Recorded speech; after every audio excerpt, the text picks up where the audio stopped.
Ito naman po ang tinatawag na sampasalukang lalaki. Yan. Tinatawag din ng iba na payong-payong. Ayan ang itsura ng kanyang bulaklak. Ayan. Ano pa?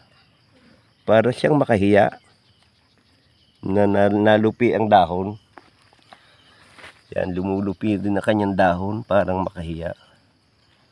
Pero ang tawag dito, sampasalukang lalaki. Ayan, meron nga na tumatawag dito payong-payong.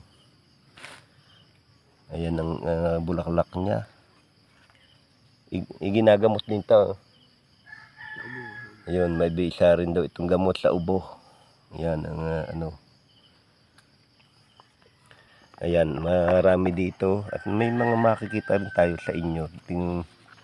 Tingin lang kayo sa inyong tabi-tabi at makakakita kayo ng ganito.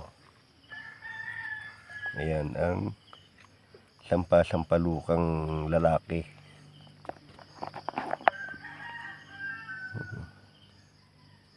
Nasaan? Ayun. Ayan ang tingnan yung buti. Nasa